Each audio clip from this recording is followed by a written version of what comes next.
하나님의 말씀 교독합니다. 욥기 1장 1절에서 5절의 말씀까지입니다. 우스 땅에 욥이라 불리는 사람이 있었는데 그 사람은 온전하고 정직하여 하나님을 경외하며 악에서 떠난 자더라. 그에게 아들 7과 딸 3이 태어나니라. 그의 소유물은 양이 7,000마리요 낙타가 3,000마리요 소가 500결이요 암나귀가 500마리며 종도 많이 있었으니 이 사람은 동방 사람 중에 가장 훌륭한 자라. 그의 아들들이 자기 생일에 각각 자기 집에서 잔치를 베풀고 그의 누이 3명도 청하여 함께 먹고 마시더라. 그들이 차례대로 잔치를 끝내면 욥이 그들을 불러다가 성결하게 하되 아침에 일어나서 그들의 명수대로 번제를 드렸으니 이는 욥이 말하기를 혹시 내 아들들이 죄를 범하여 마음으로 하나님을 욕되게 하였을까 함이라. 욥의 행위가 항상 이러하였더라. 아멘. 하나님의 말씀 우리가 전하기 전에 함께 읽도록 하겠습니다. 21절의 말씀을 함께 읽겠습니다. 이르되 내가 모태에서 알몸으로 나와 싸운즉 또한 알몸이 그 위로 돌아갈지라. 주신이도 여호와시요 거두시는 이도 여호와시오니 여호와의 이름이 찬송을 받으실지어다. 아멘. 오늘은 본래 에스더 마지막 10장의 말씀이지만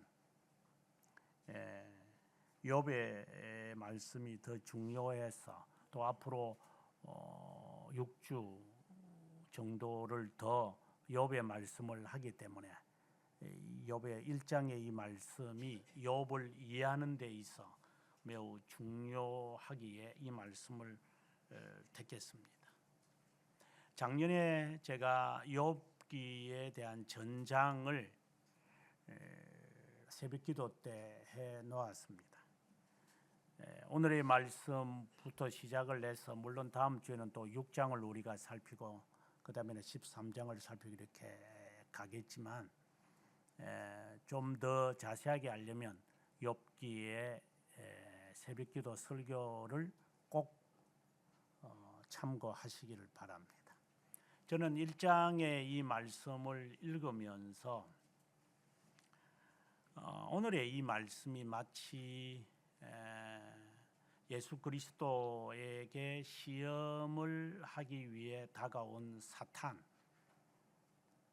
그리고 창세기 3장에 나오는 아담에게 접근해 왔던 사탄, 결국 하나님이 아담과 하와에게 주었던 그 언약의 이 말씀이 마치 욥에게 일어나는 양상과 같고 또 우리들에게도 이러한 일들이 있을 것이다, 또 있었고 또 있다고 저는 확신하기 때문에 그래서 오늘의 이 말씀을 제2의 행위 언약이라는 제목을 붙였습니다. 오늘의 이 말씀을 또 다른 말로 한다면 욥기를 아담이 직면했던 그 사탄에게 유혹을 받아 일어난 것에 관한 그 짧은 3장의 내용이지만 창세기 3장의 내용이지만 그 내용에 담겨 있는 그 무수한 그의 내적 내면의 세계를 욥기 42장까지 잘 드러나는 것이 아닌가. 그래서 이것을 가장 정확하게 해결하신 분이 누가복음 4장이나 마태복음 4장에 나타나는 예수 그리스도의 광야에서의 사탄의 그 시험과 서로 짝이 맞지 않는가. 마치 욥기는 그 창세기 3장과 마태 4장과 누가 4장 그 사이에 끼어 있는 요한계시록과 같지 않는가 하는 생각이 듭니다. 그 이유는 이제 말씀을 통해 하나하나 풀어갈 것입니다. 여러분들이 이 말의 의미가 뭔지는 여러분들은 아직 잘 모를 겁니다. 하지만 이 말씀들을 하나하나 꼭꼭 씹으면 행위 언약이라고 하는 이 말이 어떤 의미로 우리에게 다가오고 어떻게 이것을 실패해서 죄를 위협시키고 예수 그리스도의 행위 언약에서 죄를 단절시키게 되어지는 것인가. 그런데 이러한 성경 전체의 이 맥락을 우리가 행위 언약이라는 관점에서 보면 답이 풀린다고 저는 봅니다. 개혁 신앙은 언약 신앙이다 이렇게 말을 합니다. 그래서 언약 교회다 이런 이제 이름도 있고 이제 미국에서나 그리고 한국에서도 그 커버넌트 처치라는 그 이름들이 있다금 있습니다.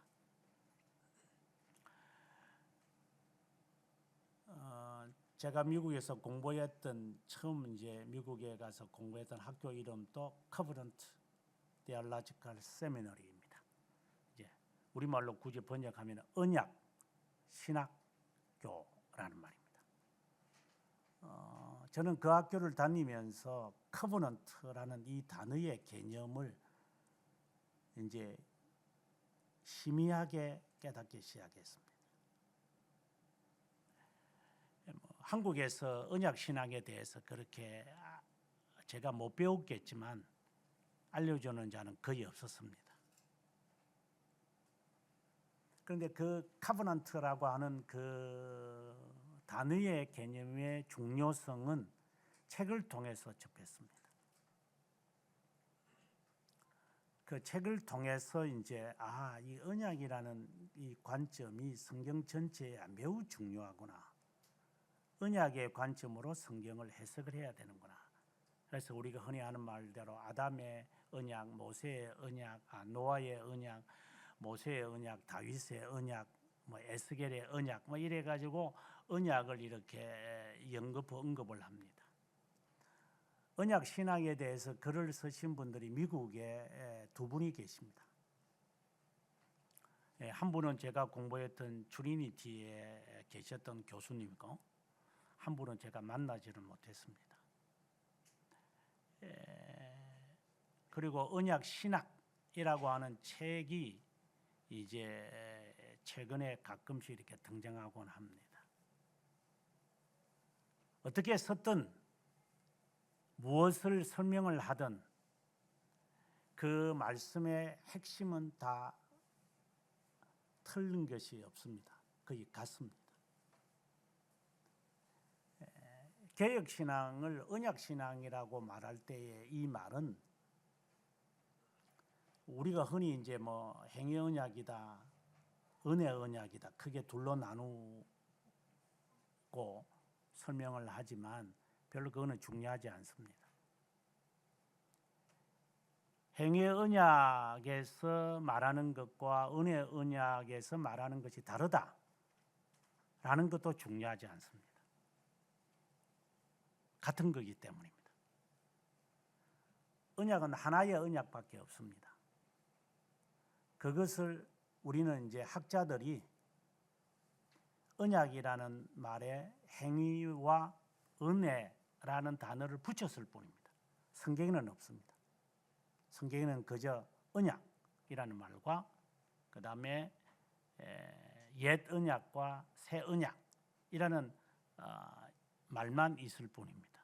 하지만 이 언약이라고 하는 이 말은 문자적인 뜻으로 하나님과 인간이 계약을 했다라는 개념이 없습니다. 하나님하고 아담하고 무슨 계약을 했는가? 아닙니다. 하나님하고 예수 그리스도가 계약을 맺었는가? 아니면 사탄하고 계약을 맺었는가?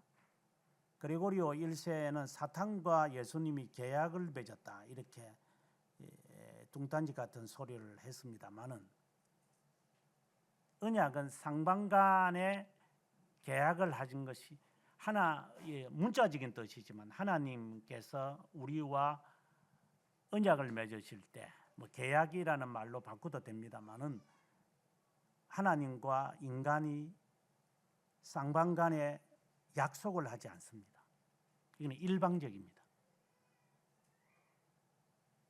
그것을 수용하는 자가 있고, 그것을 제가 그렇게 알고 저는 따르겠습니다 하면 언약의 백성이고, 나는 내하고 상관없는데 내가 왜 그 짓을 해야 돼요? 이라면 언약의 백성이 아닙니다. 아주 단순합니다. 이걸 다른 말로 한다면 믿음으로 수용했느냐? 나는 내가 언약의 백성이기에 나는 언약대로 살겠습니다 고백하느냐, 믿느냐 안 믿느냐의 차이입니다. 나는 언제 내가 손도장을 찍은 적도 없는데요, 그거는 상관할 게 없습니다. 내가 이 나라에 살고 싶어서 사는 것도 아니고 태어나고 싶어서 태어난 것도 아닌 것과 같은 겁니다.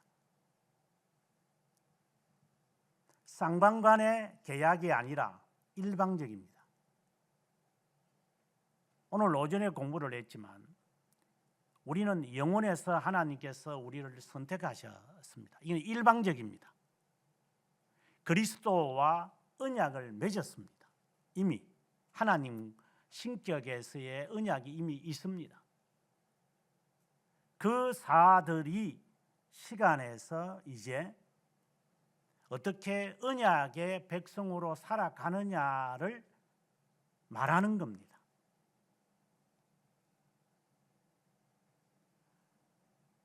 자신의 정체성을 깨닫는 것이 바로 언약의 백성임을 깨닫는 것과 같은 겁니다. 나는 하나님의 자녀구나, 선택된 자구나, 나는 선택된 자로 살아야 되겠다. 이것은 정체성을 깨닫는 자입니다. 이는 언약의 백성임을 깨닫는 자입니다. 그렇지 않으면 쌍방간에 조약을 맺는 것처럼 착각에 빠집니다. 우리는 하나님과 쌍방간에 약속을 한 적도 없습니다. 이것은 마치 아버지와 자녀와의 관계입니다. 여러분 딜을 하셨습니까? 당신이 내 엄마가 되어주세요, 내 아빠가 되어주세요, 그렇게 했습니까? 그는 입양된 자죠. 그래서 양자됨이라는 말이 그런 개념이 있는 겁니다. 우리는 하나님께 입양된 자입니다. 나의 아버지가 되심을 고백하나입니다. 그리고 입양된 자입니다. 양자된 자죠. 우리는 하나님의 자녀지만 양자된 자입니다. 나는 당신의 백성으로 살겠습니다. 당신은 나의 아버지가 되십니다. 나를 보호해 주세요. 나는 그것을 신뢰하여 당신의 의지를 따라 저는 살겠습니다. 그러면 언약의 백성입니다. 자신의 정체성을 깨달아서 이제 하나님의 자녀로 살겠다는 다짐이 있습니다. 하나님의 자녀다 라는 것의 개념이 설정이 안 되면 언약의 백성은 물 건너간 겁니다. 중생은 언급도 하지 말아야 됩니다. 영혼에서 작정된 자에게 하나님은 구원의 손길을 베풀기로 작정하셨습니다. 이제 그것을 표현해내는 방식이 이제 언약입니다. 시간적으로 먼저 등장한 것이 행위 언약입니다. 행위라고 우리가 흔히 말들을 하지만 실제로는 두 가지 법을 하나님이 아담에게 제시했습니다. 첫 번째는 순종하라고 하는 법을 먼저 줍니다. 순종하라. 이거는 겸손과 관련이 되어 있습니다. 지금 욥에게 하나님이 명령을 내리게, 이제 나중에 우리가 답을 찾아가지만 욥에게 요구하시는 것이 뭐냐? 욥의 시험의 목적이 뭐냐? 순종입니다. 이유 없습니다. 순종해라. 이유를 따지기 시작하면 순종이 아니라 그때는 하나님과 내가 상방 간에 계약을 하겠다. 그래 1대1로 하자 이 말입니다. 어이 하나님 왜 나한테 이런 일을 했어요? 한 이유를 말해보시오. 그렇게 따질 겁니다. 네가 따질 겨를이 되냐? 네가 뭔데 네가 하나님 앞에 따지냐? 네가 하나님과 네가 계약을 한 적도 있었느냐? 근데 왜 따지죠 우리는요? 왜 이유를 묻죠? 뭘 했다고 네가 이유를 물어? 우리는 이 습관에 가득 차 있습니다. 하나님이 내 똘만인 줄 압니다. 하나님 왜 나한테 이런 불행을 줘? 나는 할 만큼 했거든. 왜 하나님은 나에게 이렇게 내가 원하는 대로 안 해줘? 네가 그런 수를 낼 만한 그런 자격이라도 있으니까 이거는 언약과 상관이 없는 겁니다. 여러분이 지금까지 그따위 생활을 했다면 제가 단적으로 말하죠. 당신은 중생의 경험이 없는 자입니다. 왜 나에게 자식을 안 줘요? 왜 나에게 사업이 잘 안 되게 해요? 왜 나에게 건강이 없어요? 왜 나에게 이런 일이 생겨요? 만약에 하나님께 따졌습니까? 하나님 앞에 옷을 찢으며 머리털을 밀면서 죄에 앉아서 회개하셔야 될 겁니다. 미루어 살펴보십시오. 네가 네 할 짓대로 살았지 하나님이 하게 하신 적이 있었느냐?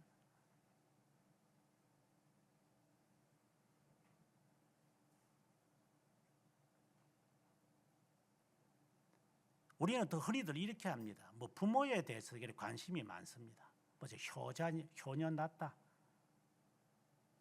네 할 짓이나 제대로 해. 우리가 옛말에 어르신들이 이런 말을 합니다. 다 지놈은 지 주머니 차고 난다. 지 깡통 하나 차고 나와서 살 거다. 왜 그렇게 남에 대해서 그렇게 관심이 많지?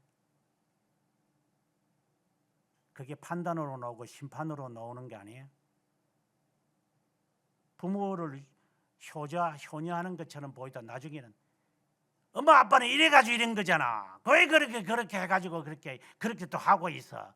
그런 짓거리 하려고 지금 부모에 대하여 신경을 쓰지요. 니나 그 짓을 하지 마. 너도 그 짓을 하고 있으니까. 효녀 낳았어. 효부 낳고.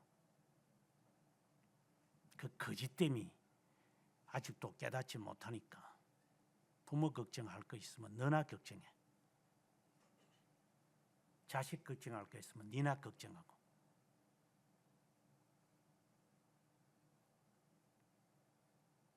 뭐 어버이 주일이 있고 뭐 어린이 주일이 있는 것에서는 좀 상반된 이야기죠. 좀 더 깊게 들어가 보세요. 아무런 의미가 없을 거니까.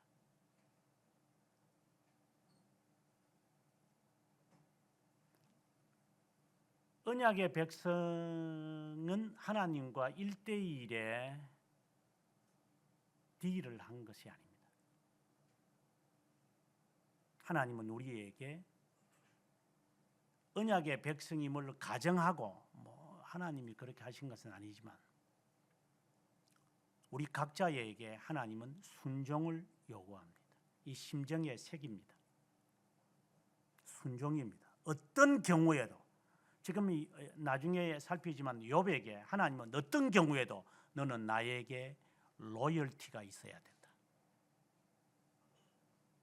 어떤 경우에 있더라도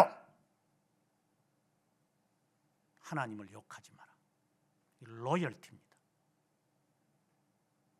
어떤 경우에 직면하더라도 신자의 품위를 지켜라.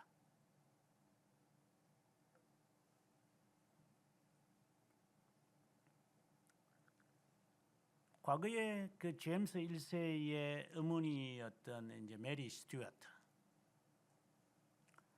쿠데타를 일으켜서 엘리자베스 1세를 자기 사촌 여동생이죠. 없애고 영국의 왕이 되겠다고 해서 발각이 돼가지고 결국은 1588년에 이제 이슬로 사라지게 될 때, 이들이 참수형을 당하는 모습들을 보면 뭐 나중에 뭐 루이 시민스도 그렇고 뭐 그런 애들하고 지저분한 애들도 많지만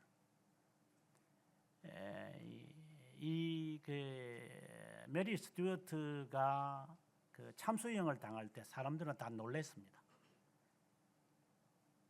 빨간 옷을 입고 아주 그 화려한 모습으로 이 여인이 등장을 했습니다. 그래서 모든 사람들이 기겁을 해버렸습니다. 아주 괘씸했죠. 이 화형을 당하는 이 여자가 빨간 옷을 롱드레스를 입고 그가 이제 참수형을 당하는 모습, 당당한 모습이었습니다. 후대의 사람들은 그럽니다. 그렇게 당당했던 것은 그의 아들이 영국의 왕이 될 것을 그는 이미 보았기 때문일 거다. 이렇게 이제 역사적 해석을 보십니다. 근데 지금에 와서는 그 말이 맞는 것처럼 보입니다. 그의 아들이 결국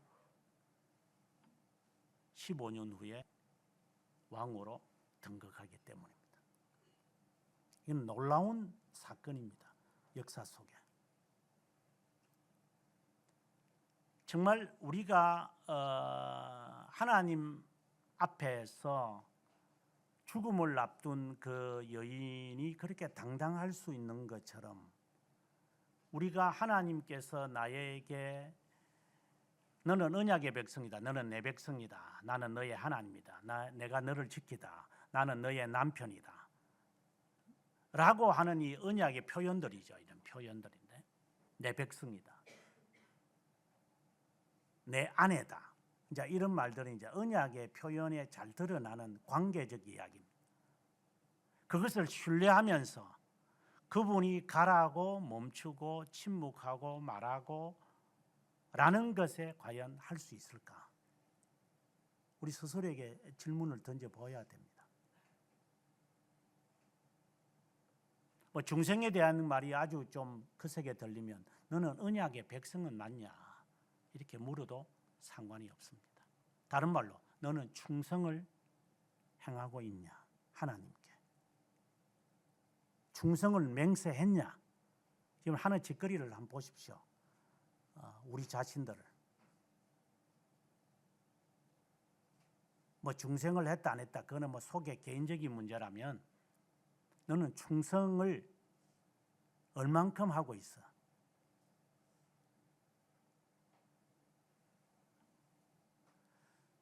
욥으로 우리가 돌아오면 이제 하나님은 마치 사단을 통해서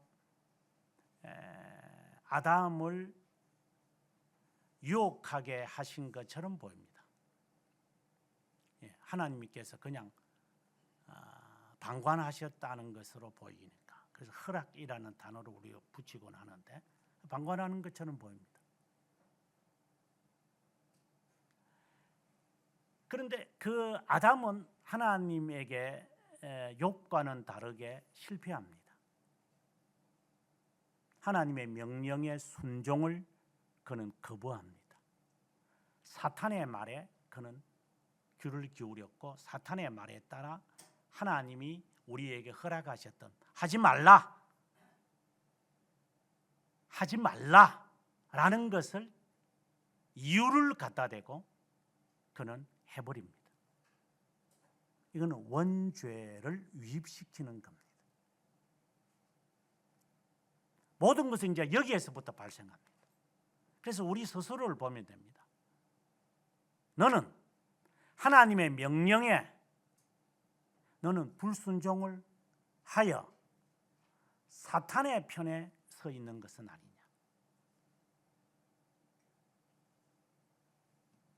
모든 만사는 죄에서부터 나옵니다.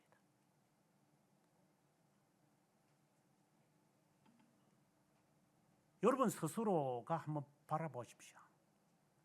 여러분은 죄의 유입을 허락했던 아담처럼 불순종은 하지 않았는가? 이 말은 다른 말로 하면 자기 말 듣는 겁니다. 세상 말 듣는 겁니다. 악의 삼총사죠. 사탄의 말을 듣는 것이나 세상의 말을 듣는 것이나 자기 말을 듣는 것 같은 겁니다.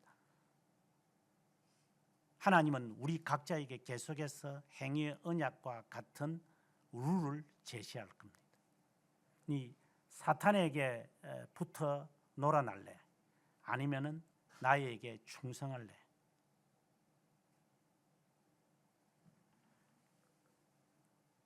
욥과 같은 이 사람에게 하나님은 행위 언약이 주어집니다. 그런데 우리들에게는 더 그렇지 않을까요? 여러분은 그걸 못 직면하십니까? 뭐 직장에서 떨어졌다. 그러면 당장 이런 일을 생기면 우리는 그때부터 하나님께 달려갑니다. 왜 이런 일이 나에게 생겼어요? 아니면 안 달려가는 놈도 있습니다. 뭐 그거는 이미 제쳐야 할 놈이고, 적어도 하나님 앞에 나와서 우리는 제일 먼저 하는 게 왜 이래, 왜 이랬는데요? 이렇게 따지기 시작합니다. 그러면서 흐느껴 웁니다. 하나님, 아직도 제 정성이 부족했습니까? 아직도 제가 좀 더 겸손해져야 됩니까? 하고 자기 말을 계속해서 퍼붓습니다. 따발종처럼. 우리는 일반적으로 그렇게 합니다. 자기 생각, 자기가 되돌아보고 자기가 뉘우치고 회오하는 거 쫙 나열합니다. 그리고 하나님 알겠습니다. 지가 말해놓고 지가 결론 내리고 지가 스스로 이제 그러면 저는 갈게요. 또 이랍니다. 한심한 것들이.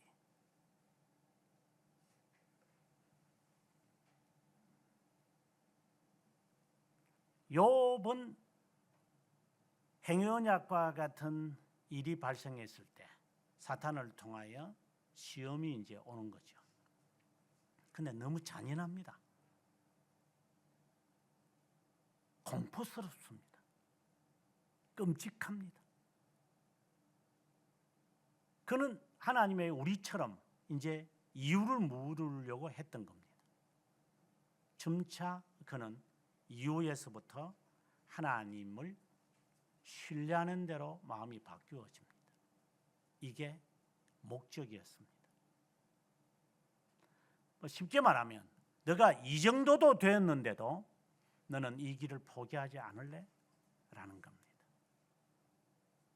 이만큼 지글지글 밟았으면 야, 가라. 네 남편 다 죽고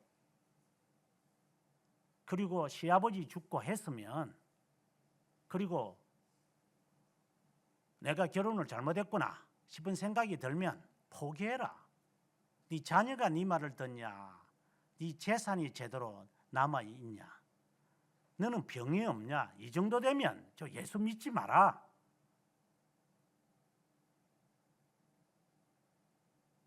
네 그 신앙이 뭘 그렇게 고결하다고. 네 적절하게 살 때는 그 자식들이 그렇게 열심히 신앙생활 하는 것처럼 보였잖아. 그러면 됐지 뭐 더 이상 뭘 바라는데. 근데 뭘 그렇게 바래가지고 이런 생고생을 해.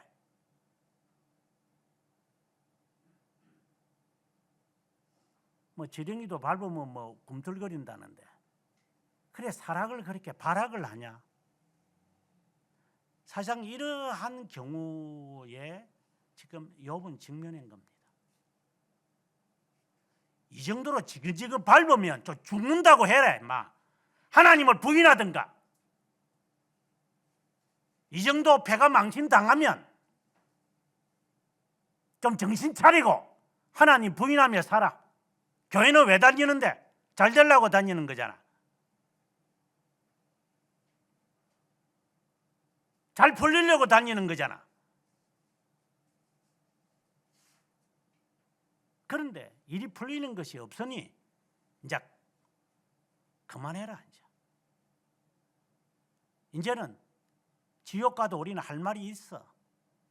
하나님 앞에 지옥 왜 보냅니까? 라고 우리는 할 말을 해서 우리는 하나님 앞에 봉사할 만했고, 봉사를 한 건지 봉산지 뭐 뭔지는 모르겠지만 어쨌든 그런 지 논리는 그냥 아무 때나 다 털어내놓고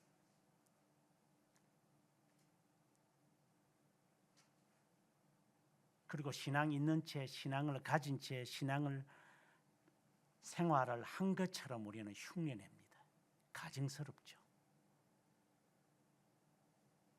이거는 언약 백성이라는 것을 가정을 하고 지금 하는 겁니다.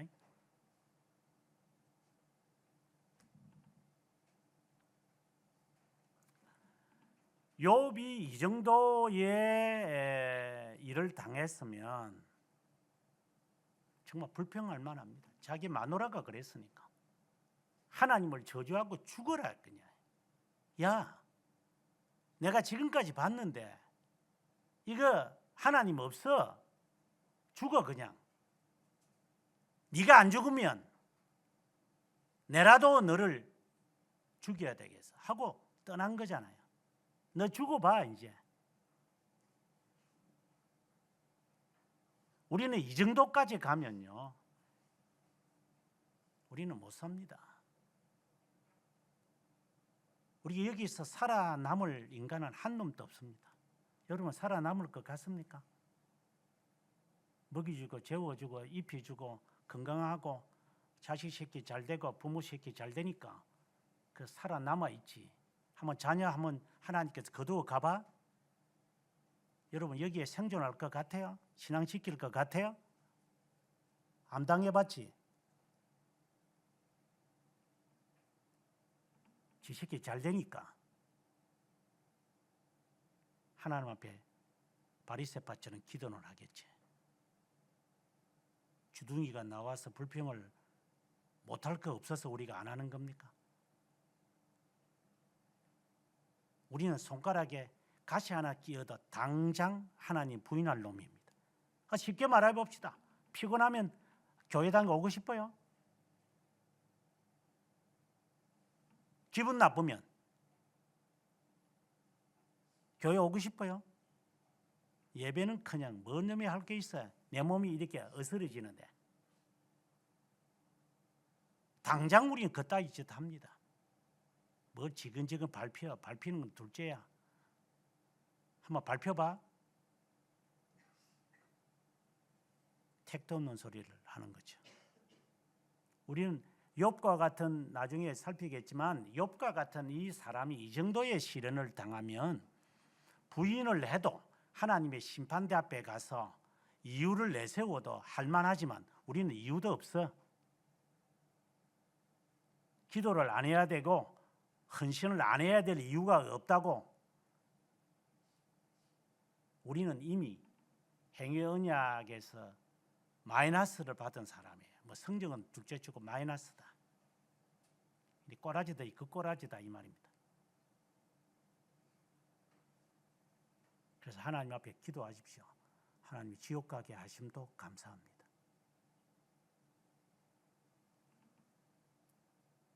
이건 최종적인 이야기입니다.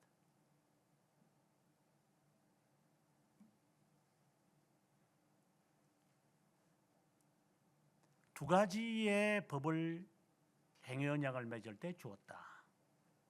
우리가 신앙 고백에서 배울 수 있는 겁니다. 하나는 방금 말씀드렸던 순종이고, 또 하나는 선과 악을 알게 하는 가시적인 이 사건을 통해 순종을 증명해야 됩니다. 하나님은 우리를 시험하십니다. 이건 궁극적인 이야기. 그러면 그 사이에 하나님은 사탄도 이용하기도 하고 사람들을 이용할 수도 있습니다. 하나님이 이용한다는 단어가 조금 어색하지만 어쨌든 증명을 해내야 됩니다. 내 신앙을 내 스스로 증명합니다. 아브라함에게는 자식을, 모세에게는 그 기나긴 80년의 세월을, 다윗에게는 방심을. 하나님은 사람들에게 각자에 맞는 테스트를 하십니다. 스스로 증명해내야 됩니다. 이제 이 모든 것을 다 총괄로 다 받아들이게 된 이제 욥입니다. 욥에 대한 하나님의 평가가 우리의 시선을 갖게 합니다. 온전하고 정직했다라는 평가입니다. 이거는 8절에도 나옵니다. 욥의 영적으로 아주 고결했다라는 말입니다. 뭐 죄가 없다라는 게 아니라 청렴했다, 이렇게 정직이라는 게 청렴이라는 말이니까 하나님이 사람을 청렴하게 지었었으나 정직하게 지었었으나 사람이 많은 꾀를 냈다. 이제 이런 말을 이제 하게 되는데, 거기서 말하는 정직이라는 것, 청렴했다, 고결했다.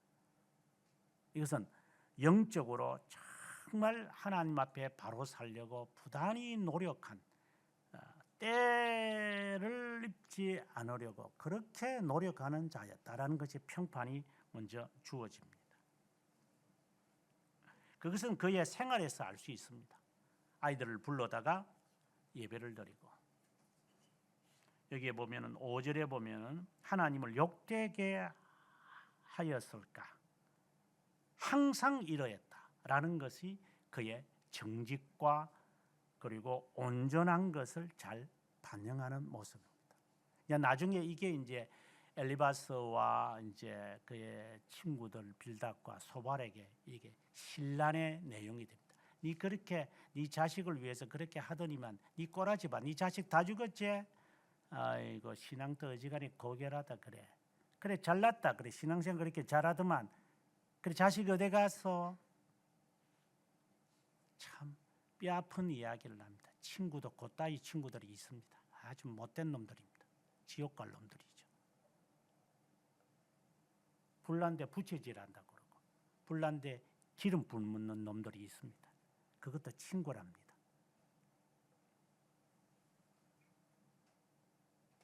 그것도 꼴값을 떨어가지고 그리고 7일 동안에 금식하면서 회개합니다. 같이 울어줍니다. 또. 친구라고. 장례식에는 옵니다. 그 뼈아픈 데들 계속 송곳으로 찌르는 것 같아요.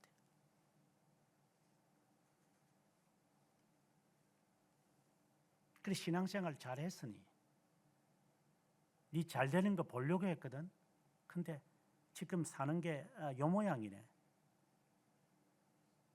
자, 이런 제 말은 정말 욥에게는 충격입니다. 그러나 욥은 나중에 우리가 살피겠지만 그게 별로 신경 안 씁니다. 왜?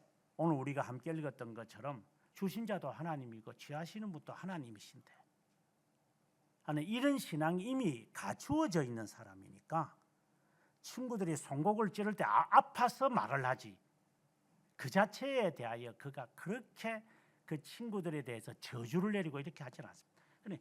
그대로 둬버립니다. 이게 참 욥에게 엄청난 신앙의 고결성을 우리가 볼 수 있는 겁니다. 생활이 항상 이랬으니까 우리가 근접이 안 되는 것 같아요. 두 번째 그의 신앙의 상태에 대하여 하나님을 경외하며 악에서 떠난 자다 이렇게 말합니다. 오늘의 말씀에도 인용을 했지만 28장 28절에 이렇게 말합니다. 사람에게 말씀하셨도다. 이제 욥이 이제 하는 말입니다. 욥이 이제 마지막 가서 이제 하는 말입니다. 28장 28절에 주를 경외함이 지혜요 악에서 떠남이 명철이다. 잠언의 두 단어는 지혜와 명철이라고 했습니다. 여호와를 경외하는 것이 지혜고 그리고 그의 말에 순종하는 것이 명철입니다. 욥은 이미 이것을 갖춘 사람입니다. 지혜가 있는 사람입니다. 그러니까 하나님을 경외하는 법을 알고 있어요. 이 말은 어디서 멈춰야 하는지를 알아요. 그만해라 이제. 더 이상 나가면 안 된다. 이것을 알고 있는 사람입니다. 여러분 주위에 한번 보세요. 그런 절제를 하는 사람이 있는지. 이만하면 족하지 않나 해서 딱 멈추는 사람이 있어요. 그래, 미안하지만 우리 여기서 멈추는 게 좋겠다 하고 절제하는 사람들이 있는가? 우리는 거의 다 대부분이 갈 때까지 갑니다. 욥은 훈련을 통해서 여호와를 두려워하는 것을 알고 있어요. 이거는 대단한 신앙의 덕목입니다. 그 다음에 그는 하나님 앞에서 지혜로운 뿐만이 아니라 명철이 있는 자다. 악에서 떠났다라는 이 말은 문자적으로 말하면 악을 피해갑니다. 그래, 오만한 자의 자리에 앉지 않는 것처럼 내가 왜 여기 앉아 있어야 되는데 빨리 일어서야 되겠다. 이렇게 당장 일어서서 그 자리를 떠납니다. 갈라디아서 2장에 보게 되어지면 베드로가 이제 다른 사람들 이방인들과 함께 앉아 있다가 유대인들이 들어오니까 벌떡해서 그냥 자리를 떠버립니다. 그때 바울이 아주 꾸짖습니다. 마치 그러한 모습처럼, 물론 그건 잘못된 거지만 베드로는 이것이 악이구나 하면 빨리 세겜 땅에 다 모두 묻어두고 빨리 떠나야 됩니다. 이것이 그에게 능한 자입니다.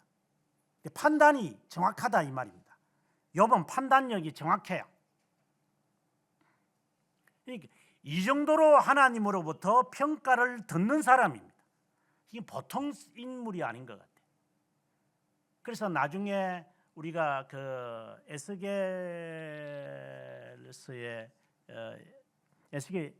에스겔서에 보게 되어지면은 이제 노아와 욥과 다니엘이 내 앞에 서더라도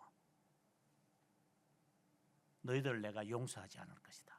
이런 말씀을 할 정도로 다니엘과 노아와 당대의 가장 어려운 자가 유일하게 구원받은 자도 노아입니다.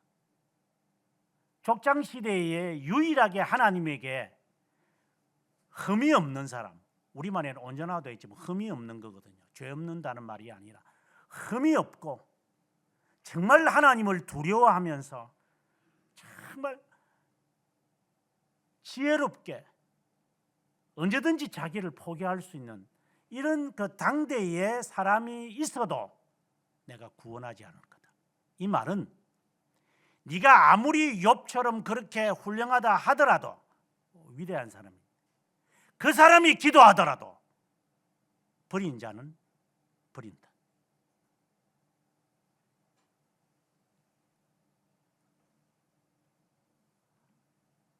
노아나 다니엘과 욥은 예수 그리스도의 표상의 인물들입니다. 정말 흠이 없는 자들입니다. 그들에게는 스캔들도 없었습니다. 깨끗한 사례였습니다. 그런 자가 기도해도 내가 지옥 보내려면 지옥 보내는데 우리들이 기도하는 기도를 하나님이 듣고 누구를 변화시키겠어요?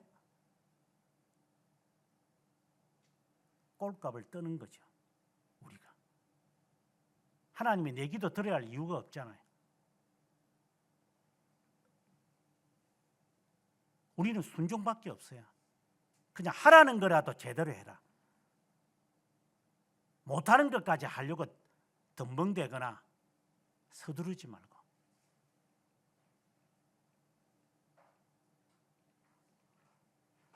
정말 동방에서 가장 훌륭한 자라고 3절에 되어 있는데 한마디로 그렇게 됩니다. 나중에 사단이 요 틈새에 들어갑니다. 9절에 보면은 사단이 여호와께 대답하되 욥이 어찌 까닭 없이 하나님을 경외하겠습니까? 이 말은 바로 하나님을 경외하며 악에서 떠난 자를 대받아치는 겁니다. 아주 교묘해요. 사단이 이제 그 예수 그리스도를 유혹할 때 천사들을 보내어서 높은 데서 뛰어내리라고. 그러면 천사를 보내어 너희의 발을 이렇게 안전하게 하실 것이다. 이렇게 합니다. 하나님 말씀 인용합니다. 사단이 하나님의 말씀을 인용합니다. 아담에게 제안을 할 때 시작을 이렇게 합니다. 과연 하나님께서 먹지 말라. 이 모든 동산의 과일을 먹지 말라. 하나님의 말씀을 말합니다. 강교합니다. 제가 욕설을 퍼붓지만 하나님의 이름을 함부로 방자하게 사용하는 놈들, 섣부른 놈들, 가벼운 놈들, 경박스러운 놈들. 제가 이런 말을 아주 많이 하지만 아는 것도 없는 게, 그래서 제가 기분이 정말 안 좋아서 정말 아는 게 뭔지를 내가 보여주마 해서 제가 유학을 떠났다 이런 말을 제가 했지만, 아는 게 뭔데? 모르는 게 아는 건데, 잘난 게 뭔데? 어떻게 하면 잘난 건데? 한번 잘나보자.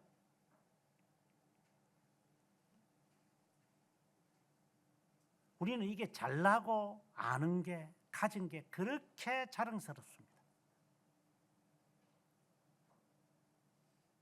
참 꼴불견들이죠.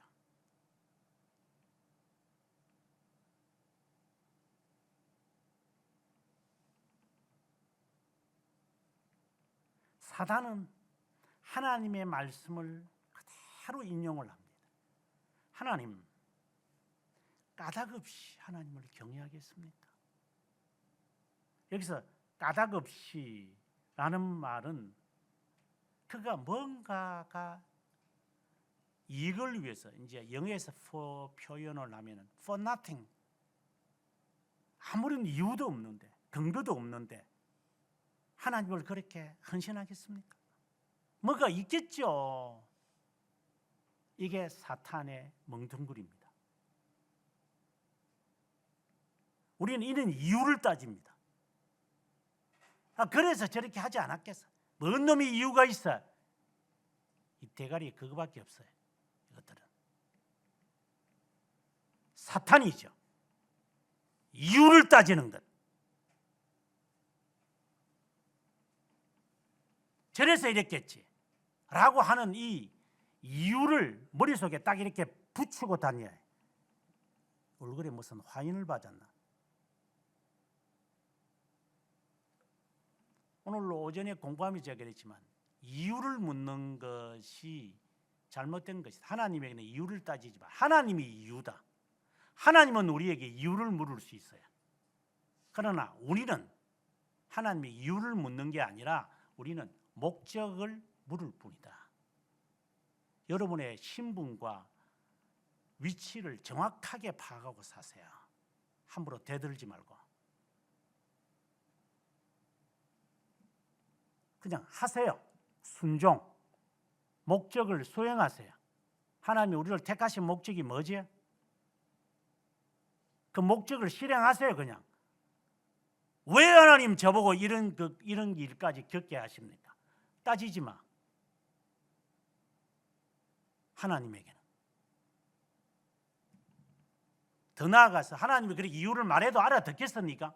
그래서 욥기 설명하면서 했지만 38장부터 41장까지가 그거예요.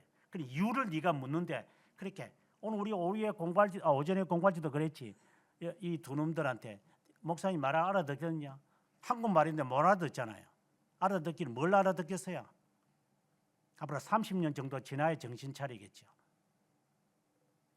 알아듣겠어요? 10년을 말한다 알아듣겠어요? 20년을 말한다 알아듣겠어요?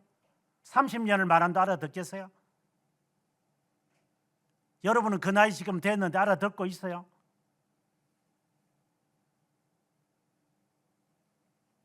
이유를 말한들 뭘 알아듣는다고 하나님께 함부로 이유를 묻고 있어요.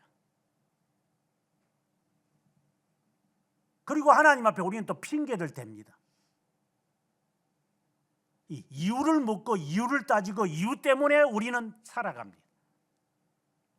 제가 아주 좋지 않게 이야기하는 겁니다. 이유 묻지 마. 그냥 해.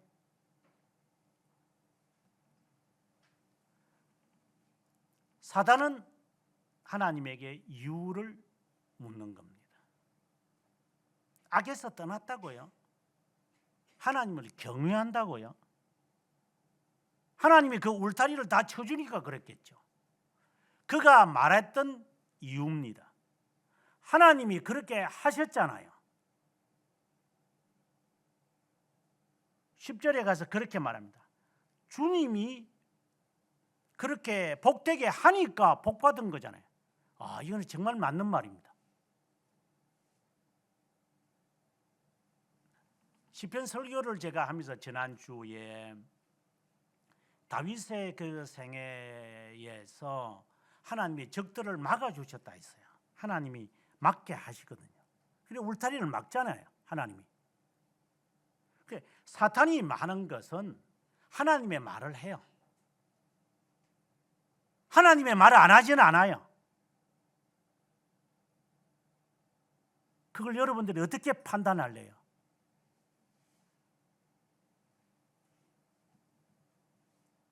그런 명철이 있으세요? 판단력이? 이게 사탄의 소리다. 하나님의 명령이다. 그걸 우리가 판단하면서 살까요? 우리는 명철도 없어요.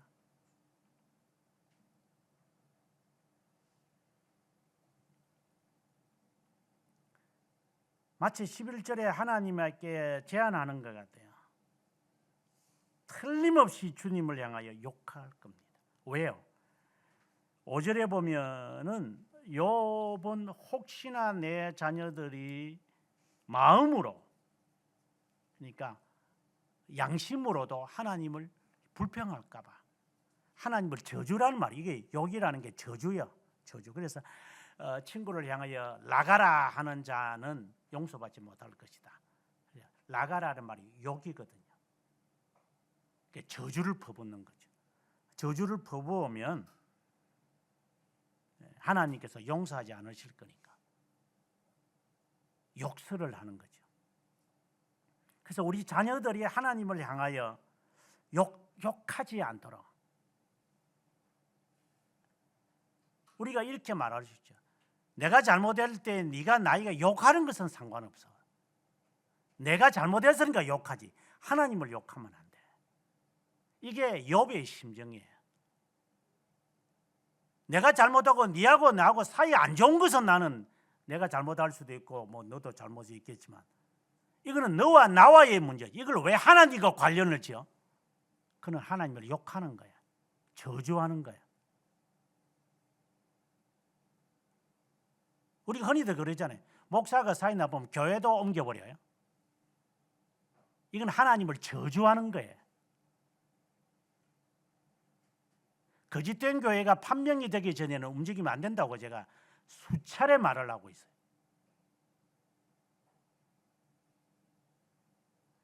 하나님을 욕해놓고 어디 가서 하나님을 이게 미쳤나 이것들이 진짜. 어디다가 하나님의 이름을 만홀히 여기고 있어.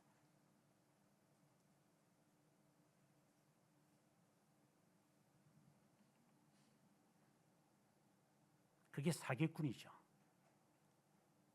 최근에 보니까 무슨 그 세상에 경험이 없는 30대 애들이 뭐 전세금 뭐 이렇게 해서 싸게 해준다. 뭐 임대 아파트, 개인적으로 임대 아파트를 세울 수 있으니까 이 땅에 임대 주택을 만들어서 이미 허락을 받았으니까 싼 값으로 젊은 사람들 주겠다. 이래서 젊은 사람들이 몇 천만 원씩 이렇게 계약을 했는데 알고 보니까 이게 다 사기더라. 아주 못된 놈이죠. 경험이 없는 사람들을 이용을 해서 변호사와 판사들이 국회에 오니까 입법을 하는 놈이다 보니 이 나라가 욕꼬라지가 됐죠. 그런 걸 법으로 해야 됩니까? 모든 것을 법으로 다 지금 다 해버리잖아요. 법을 지키지도 않는 것들이. 그게 변호사고 그게 판사고 그게 검사잖아요.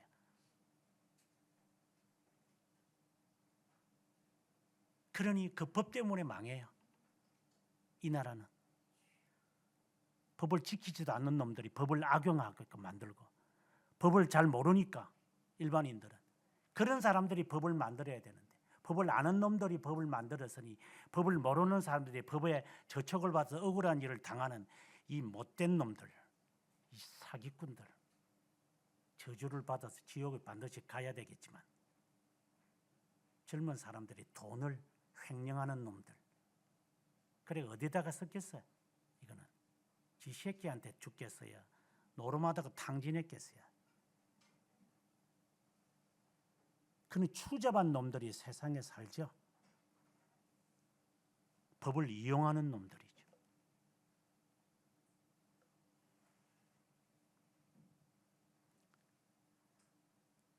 하나님을 향하여 저주하지 않기를 바라는데 사단은 그 사이에 딱 들어갑니다. 하나님을 욕하게 될 겁니다.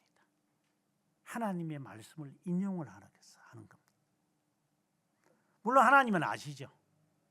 그래서 하나님이 그에게 권한을 주고, 제한된 권한, 이것을 볼 때 사단은 하나님의 명령에 따라 행하는 심부름꾼임을 우리가 분명히 압니다.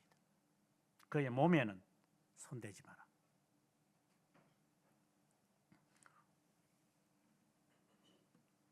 이제 사탄은 신이 났습니다. 하나님의 허락이 떨어졌기에 재산부터 먼저 다 없애버립니다. 우리가 제일 인간이 추접어지는 첫 단계가 돈이거든요.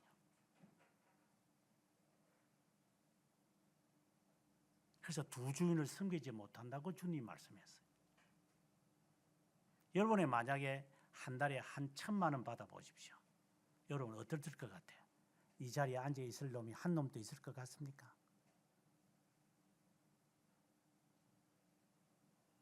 1,000만 원 너무 작은 애였습니까?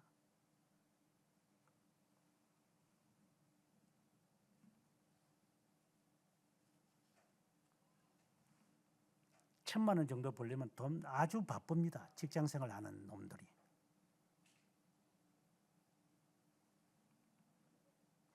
사회적으로 보면 충실하다 그러고 그리고 성실하다라고 하지만 얼마나 쫄렁쫄렁 거려야 1,000만 원 받겠습니까? 신앙을 포기하고서라도 이 돈 버는 데 혈안이 되어 있습니다.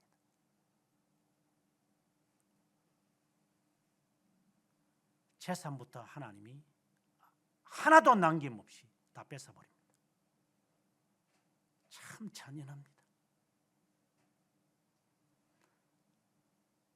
그렇게 해서라도 오로지 하나님께만 충성하겠다라고 하는 너의 로열티를 증명해야 됩니다. 우리도 동일합니다. 증명하세요. 하나님의 자녀라는 것. 증명이 안 되면 여러분은 지옥 갑니다. 제가 분명하게 말하지. 증명이 안 된 믿음은 그것은 믿음이라고 해야 될지 자신의 양심에 스스로가 증명이 안 되면 지옥 갑니다. 그래서 거리낌이 생겼으면 내배나 갚으십시오. 그럼 내배 갚았으니까 나는 괜찮다가 아니라 그 정도까지 가야 될 겁니다.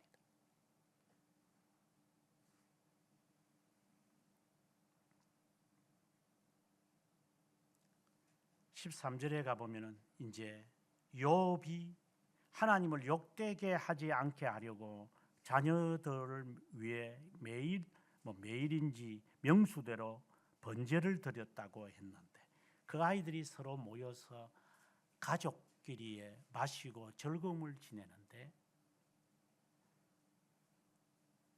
다 죽었습니다. 마치 다윗이 자녀를 범죄한 자녀가 상실되었을 때 울부짖는 것과 같은 겁니다.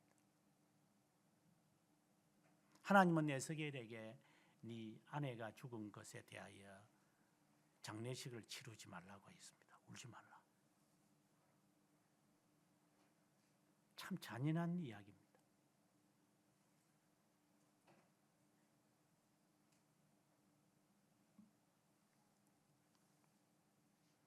욥은 이 일에 대하여 괴로워합니다.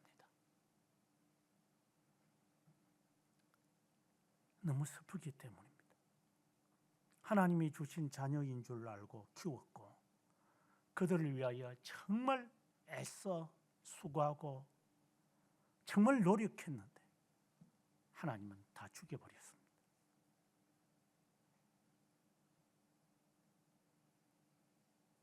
그는 20절에 옷을 찢고 머리털을 밀고 땅에 엎드려 하나님께 예배합니다.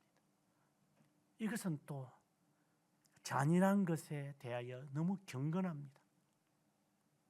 그는 회개합니다. 예배를 한다. 여기서 예배는 섬겼다 이 말입니다. 하나님을 섬깁니다.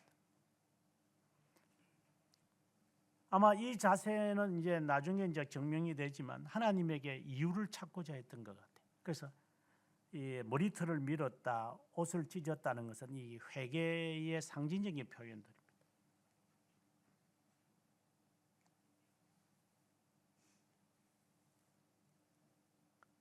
정말 이 극도의 이 비통함을 피를 토한다 이래 보통 그러는데 이 피가 토하는 이 재산이 언제든지 얻을 수는 있겠지만 자식이 나보다 앞서가면은 가슴에 우리가 아이를 묻는다고 그래요. 제가 그런 이야기는 뭐 몇 번 했지만 고등학생 한 명이 농구하다가 가슴아 이렇게 해가지고 죽는 그 아이를 제가 장례식을 한 적이 있습니다. 제가 하관식까지 제가 인도 다녔으니까 그때 그 부모가 하는 말씀이 제가 집사님이 아직도 생각이 나는데 목사님은 아직 젊으셔서 모르시겠지만 내 가슴이 도려내는 것 같아요. 너무 아파서 너무 아파. 여기가 이제 울음도 안 나와. 너무 여기에 묻혀 있어. 여기에 이 가슴에 묻혀 있어. 땅에 묻는 것도 억울하지만 그래서 집사님 정신 차려야 됩니다. 집사님 정신 차리십시오. 바꾸어 말하세요. 왜 가슴에 묻습니까? 하나님이 사랑하셔서 먼저 데리고 갔다고 생각은 하네요. 왜 지사님 것을 빼앗겼다고 생각이 들어요? 하나님이 주셨다는 거 믿으셨죠? 예. 그럼 하나님 다시 가져갔는데 왜 그게 억울하고 그렇게 아파요? 그러니 이 집사님이 저를 가만히 쳐다보시더라고요. 목사님, 생각은 그래요. 근데 내 마음은 안 그래요. 떠나 보낼 수가 없어요. 이 가슴에 딱 박혀 있어서. 그래서 저 신방을 자주 갔죠. 그 사람이 이렇게 넋을 잃은 사람 같아요. 멍해요. 그렇게 활발한 사람. 그래서 아직도 제가 40년이 지나도 지금도 못 잊겠어요. 지금은 돌아가셨겠지만.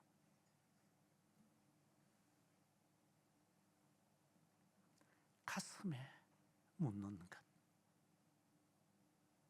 경건하게 살도록 그렇게 애지중지했던 애들을 무슨 연고인지 하나님은 다 없애버려요. 슬퍼요. 그러면서 그는 해요. 21절에 모태에서 알몸으로 나왔으니 알몸으로 돌아갑니다. 그 말은 주신 자도 주님이고 참 이게 어떻게 보면 언어적 출입이에요. You gave me, you are give me 이 마음이거든요. 주신 자도 주님이고 주심을 받는 것도 주님입니다. 우리말에는 수동태가 없으니까. 주님의 이름을 찬송합니다. 이 말은 11절에 나오는 욕한다는 말과 같은 단어입니다. 근데 이걸 수동태로 쓰는 거예요. 욕한다를 수동태로 쓰면은 내가 욕을 받는 거예요. 하나님, 제가 잘못해서 그런 거죠.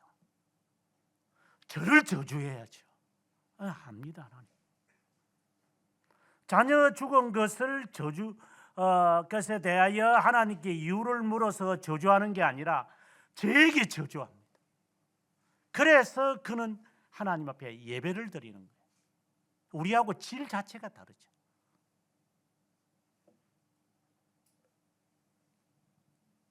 우리는 하나님께 삿대질 하잖아요. 하나님, 욕은 제가 받겠습니다. 제가 저주받아야 되고 당신은 저주받으시면 안 됩니다. 지금 자녀를 위해서 자녀들이 하나님을 욕하지 않게 하려고 그는 번제를 드렸다고 하는 것에 대한 증명서를 그는 제출하는 겁니다. 정말 이것은 우리가 상상을 초월하는 건데, 네 이 정도로 너를 지근지근 밟으면 저주할 만하잖아. 그래, 저주할 만하지.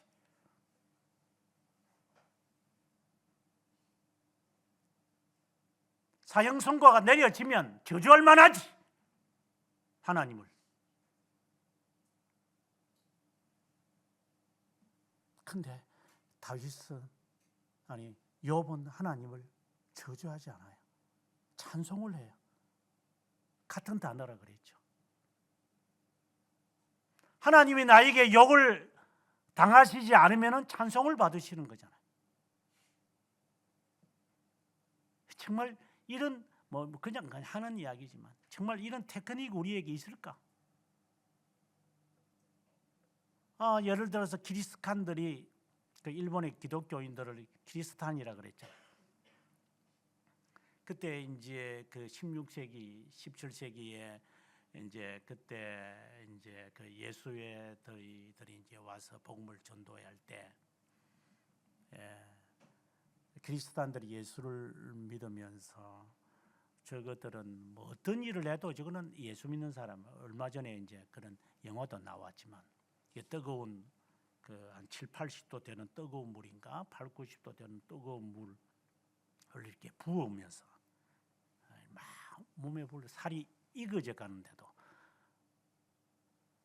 예수님을 부인하지 않는 그 사람들의 모습이 있잖아요. 그리고 사람들 이렇게 그 웅덩이에 집어넣고 이렇게 물이 차 있는 웅덩이에 집어넣고 예수를 부인하면 끄집어내주겠다. 근데 끝까지 고집하는 사람들.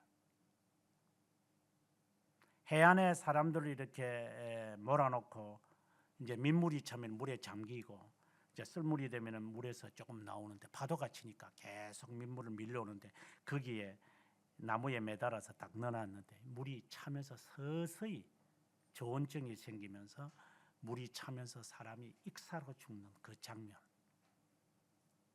그게 그 순교당하는 장면들이 여러 번 나와요. 목 치는 장면들이 나오고. 지금 제가 말하고 싶은 장면은 그 중에 십자가 하나 이렇게 로만 가톨릭이지만 십자가 넣어놓고 이게 밟고 가라. 밟지 않으면 그 자리에서 그 적실 바로 적질 쳐보면 모가지 바로 베버리죠.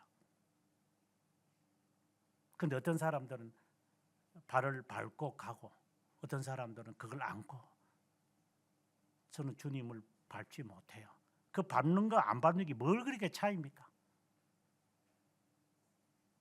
우리들에게 이거는 역사적 사실을 말하는 건데 물론 로만 가톨릭이지만 종교가 있기 전에 지금 이야기를 하는 이야기니까 우리에게 한번 해보세요. 하나님에게 가는 그 욕설을 내가 몸으로 막을 수 있을까요? 한번 해보셨습니까?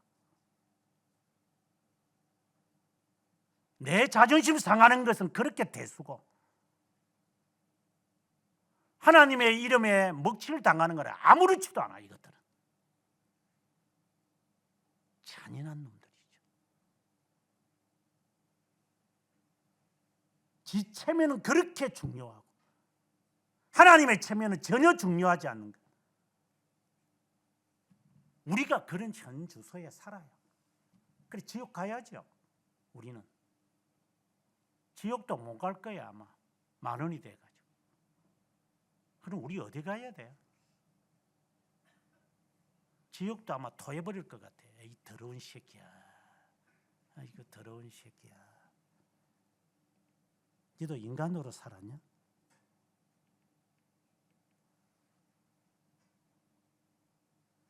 욥의 이 신앙은 정말 말이 아니에요. 하나님을 욕되지 않게 하려고 자신에게 저주를 퍼붓는 인간이 어디 있어요? 자신에게. 그래서 핍박을 받는 거잖아요. 근데 우리는 핍박 조금 받으면 또 그거 괘씸해가지고 또 욕설 또 퍼붓습니다. 그게 핍박인지 뭐 박해인지 잘 모르겠어. 저는 오늘 1장의 이야기를 더 넘어가지 않으려고 하지만 1장을 읽으면서 떠오르는 사람이 저는 니체라는 인간입니다. 니체는 목사 가정에서 태어났어요. 니체 전에는 하나님이 죽었다라고 하는 말을 한 사람이 이 세상에 없었어. 적어도 안 믿겠다, 모르겠다, 인정하지 않겠다 이 정도는 갔어도. 그런데 대담하게 목사 아들내미가 물론 지 어릴 때 죽었죠. 그래서 자기 어머니를 따라서 친정에 그러니까 외갓집에 와가지고 살았어요. 형이 없었고 누나 있었고 이제 어머니 그 누나들이 있어서 거기에서 살았어요. 그러니까 성품 자체가 아주 그 내성적인 성품이었던 것 같아요. 여성적이고 꽁하고 뭐 이런 것들이 있었던 것 같아요. 그리고 두통이 늘 심해가지고. 근데 이 아이가 굉장히 영특했기 때문에 이제 바젤 대학교 교수로 20대에 채용될 정도입니다. 이 사람은 마음속에 쇼펜하우어가 하나의 그 우상이었습니다. 쇼펜하우어가 쓴 의지와 표상의 세계에 대한 책을 탐독하면서 자신은 이 의지와 이 표상의 세계에 대해서 꿈을 꾸기 시작했습니다. 그런데 이 계속해서 머리가 아프거든요. 그러면서 자신의 인생을 이렇게 돌아봐요. 사람은 한 30대 정도 되면 나중에 답을 못 찾고 죽어요. 근데 저는 그의 인생을 뭐 자세하게 철학자처럼 잘 알지는 못하지만 저는 참 불쌍한 인간 같아요.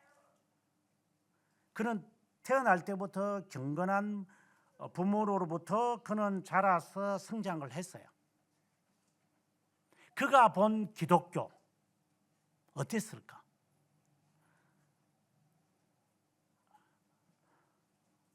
예수 믿는다는 것들이 하는 짓거리들을 한번 보십시오.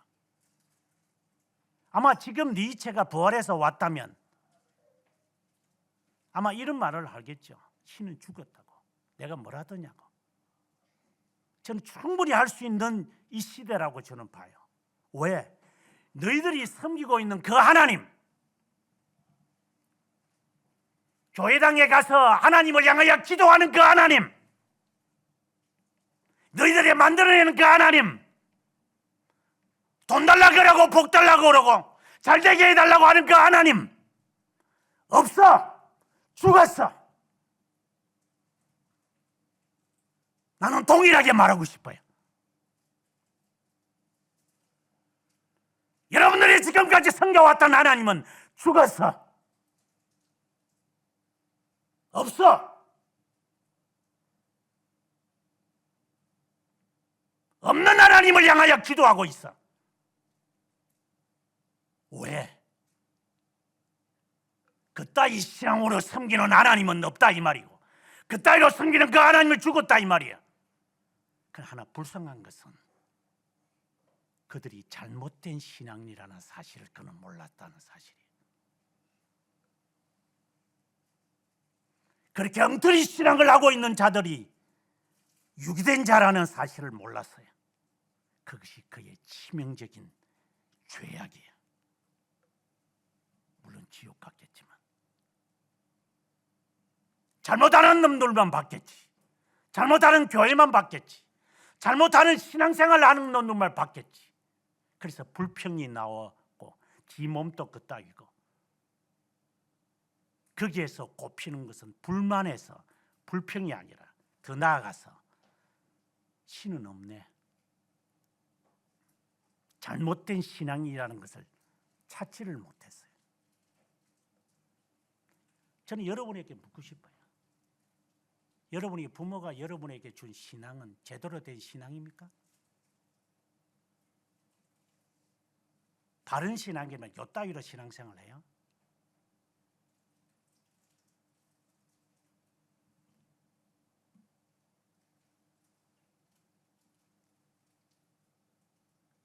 부모가 섬기는 하나님이 죽었다는 사실을 몰라요? 만들어낸 신이니까. 죽은 신이지. 죽은 게 아니라 죽은 신이지. 우리는 죽은 신을 한국 교회는 지금 섬기고 있잖아요. 죽은 신을 향하여 복달라 그러고, 죽은 신을 향하여 명세하고, 죽은 신을 향하여 섬기고 찬양하고.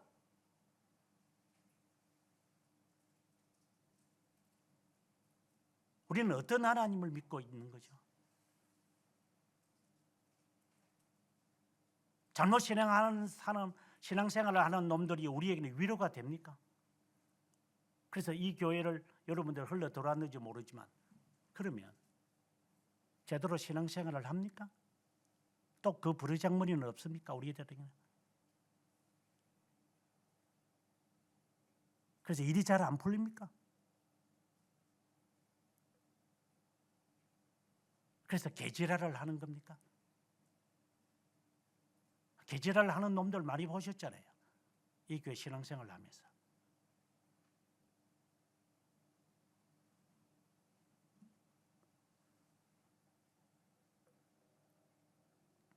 그런 하나님은 죽었어요. 그들이 믿는 하나님은 죽었다 이 말입니다. 저는 니체를 보면서 그래, 너는 한편으로는 옳았고 한편으로는 잘못했어. 네 눈에 보이는 기독교인은 다 거짓된 놈들밖에 안 보였을 거다. 나도 그렇다. 다 죽을 놈, 죽은 놈, 죽일 놈밖에 보이지 않는다. 하지만 나도 죽을 놈이고 죽일 놈이고 죽은 놈이기 때문에 살라고 발버둥을 친다. 너처럼 우배 메시니를 나는 따르지 않는다. 인간에게 하나님이 없고 하나님이 죽었는데 너 스스로나 잘 돼야 된다 해서 초인을 강조했지만, 의지의 변화된 삶, 의지의 전환이 일어난 사람만이 이 속에서 살아남을 거다. 어쨌든 살아남을 거다. 무신론도 아니다. 누가 뭐라 해도 하나님이 저주가 되어서는 안 되니까 한 놈이라도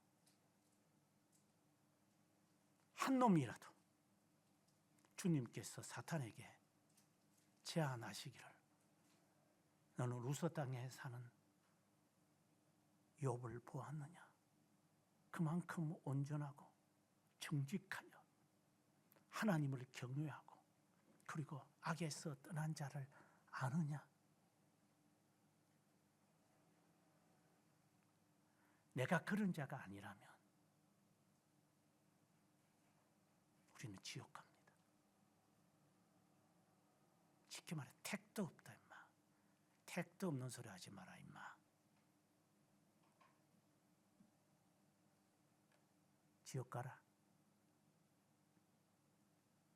잘 살다가 지옥 가라.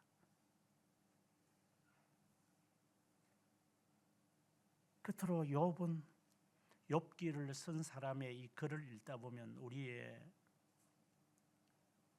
시선을 또 몰아가는 게 있는데 그게 여기에 여호와라고 하는 이름입니다. 이것은 언약에 관한 단어입니다.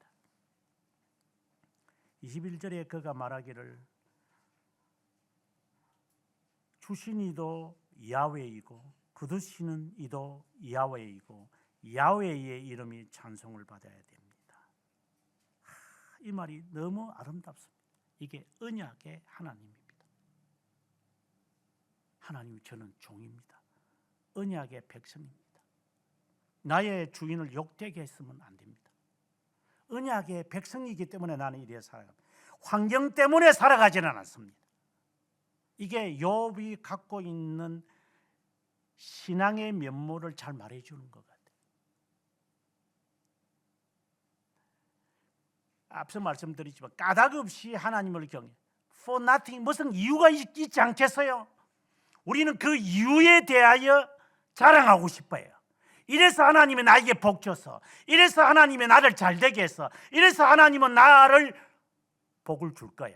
이런 같은 것을 아주 그 하나님의 이름을 하나님이 주신 거고 하나님이 거두시는 거고 하나님이 필요하니까 맡기시는 거고 하나님께서 필요 없으면 나에게 뺏어 가실 것인데 그 언약의 그 주권자를 전혀 인정하지 않는 것. 속된 말로 자녀를 주는 거 안 주는 것도 네가 마음대로 하나?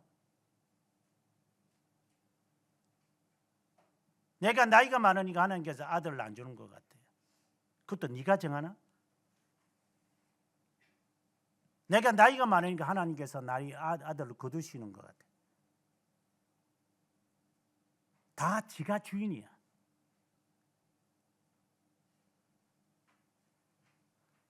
까닭을 항상 내세우는 것들, 이것은 상대적으로 여호와의 이름을 망령되게 하는 자들이에요.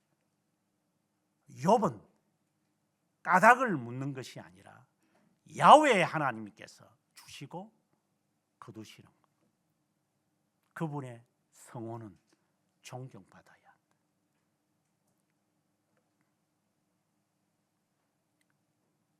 정말 아담에게 사단이 와서 하나님의 말씀을 인용하며 접근했을 때 아담은 죄를 유입시켰어요. 마음이 참 안타까워요. 우리도 그렇게 하니까 욕심이 죄를 불러일으키죠. 횡의 언약은 우리에게 늘상 있습니다. 여러분, 거기에서 분명히 하나님께 로열티를 정하십시오. 나는 하나님 편에 있다. 이유가 없다. 나는 하나님 안에서 살 거다. 모든 것은 하나님을 위해서 필요해서 하나님이 주고 나는 거기에 인간이 개입하지는 않는다. 나도 개입하지도 않는다. 하나님만이 존재할 뿐이다. 그분이 필요하고 없으면 그분이 하실 거다. 나는 하나님을 신뢰한다.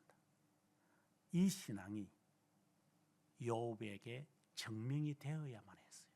우리도 마찬가지예요. 그래서 하나님이 우리에게 시험을 줄 겁니다. 여러분, 그 시험에 낙방하지 마세요. 통과하시기 바랍니다.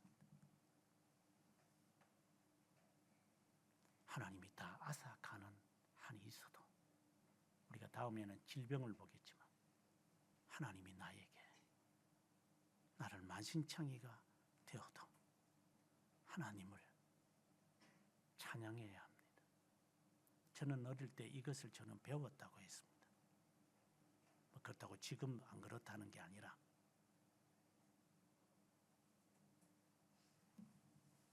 내 몸이 만신창이가 됐을 때 어머님이 저에게 가르쳐 준 겁니다. 내 이 만신창이가 된 온몸에 그분이 혓바닥으로 빨아먹으면서 저는 잊을 수 없습니다. 5학년 때 아마 봄이보다 어렸을 때죠. 한여름 내 몸을 핥으면서 너의 상처를 사랑한다. 너 상처를 사랑한다. 발바닥부터 어우레까지 난 이 부스럼을 다 빨면서 자신의 목구멍에다 삼키는 그 어머니가 있었기에 나는 지금 존재하는 겁니다.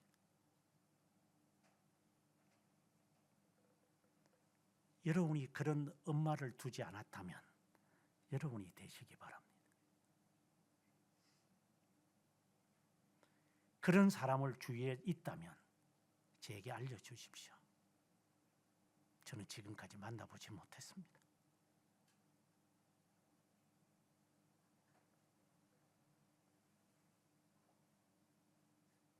그런 관점에서 나를 보고 여러분들을 보니 한심합니다. 지옥 가십시오. 그게 현명한 길입니다. 아니면 믿음을 증명하시든지. 하나님 앞에 내 믿음이 이겁니다. 하나님의 뜻을 따라 살 겁니다. 어떤 폭풍우가 몰아쳐도 저는 흔들리지 않습니다. 빵새처럼 흔들리지만 제자리에 돌아옵니다. 하나님. 저는 맹세하면서 하루하루 삽니다. 언제가 그 말도 했지만 여러분에게 귀박기도록 하는 달리기를 이야기하지만 달리기를 돌아오면서 그렇게 늘 말했습니다. 돌면서 하나님, 저 이제 돌아갑니다. 반환점으로. 하나님, 저는 반드시 돌아옵니다. 하나님. 저는 그것을 제 세뇌시키기 위해서 저는 반환점을 둡니다. 하나님, 제 인생도 이렇게 되기를 원합니다.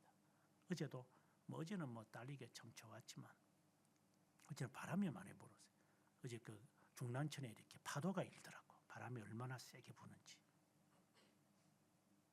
이게 속도를 못 낼 정도로 바람이 셌어요. 저는 갈 때도 그렇고 올 때도 그렇고. 참 기분이 좋았어요. 제가 허리가 참 안 좋았기 때문에 제가 끙끙대었거든요. 일주일 내내. 하나님 조금만 낫게 해주시면 제가 달릴 것 같습니다. 그래서 조금 나아져서 이제 어제 달렸죠. 갔다 오고 난 뒤에 또 얼마나 아픈지 지금 조금 또 나아졌는데 격하게 해서 그렇다는 생각이 들지만 하나님 살아있는 동안은 저는 돌아올 겁니다. 이거는 제가 다른 거는 못해도 하나님께 약속합니다. 반드시 반환점 돌고 출발했던 곳으로 다시 돌아오겠습니다. 이것이 저의 맹세입니다. 저는 여러분이 무슨 맹세하는지 모르겠어요. 어떻게 하루하루를 사시는지 모르겠어요. 여러분의 믿음을 증명하시기 바랍니다. 우리의 믿음의 주님이 되시고 우리의 믿음의 도리가 되시며 우리를 위하여 대속물로 처참하고 끔찍한 죽음으로 사랑을 명시하신 하나님께 감사드립니다. 욥의 이러한 싫은 시험 속에서 견뎌내는 욥을 보면서 아찔하기만 하고 어떤 때는 소름이 끼치기도 합니다. 과연 나에게 이러한 일이 발생하면 나는 어느 편에 서서 불평하며 니체처럼 사탄의 종이 될 것인가? 아니면은 하나님 편에 서서 고백을 하며 회개할 것인지 하나님 사소한 일에서도 믿음의 결백성을 나타내지 못하는 저희들인데, 이러한 일이 있다고 해서 우리가 증명을 할 수 있을는지, 작은 일에서 충성한 자가 큰 일에도 충성하는데 사소한 일에서도 하나님에게 드려야 할 충성을 다하지 못하는데 무슨 일이 주어져야 충성을 할 수 있을는지, 하나님 스스로 믿음을 소유한 자고 스스로 믿음을 선물로 받은 자라면 그 믿음의 증거를 우리의 삶에서 가지고 그 믿음의 증명서인 인보스를 가지고 하나님의 심판대 앞에 당당히 설 수 있는, 우리를 양자로 삼으신 그 하나님 앞에 정말 힘들게 신앙생활을 하지만 끝내 그 증명서에 도장이 찍혀 있는 것인 줄 알고 견디며 이기며 방심하지 않으며 살아가도록 때마다 일마다 격려하시고 어떤 때는 꾸짖으시며 채찍질과 막대기를 아끼지 아니하시는 우리의 영원한 교사이신 예수 그리스도의 이름으로 기도드립니다. 아멘.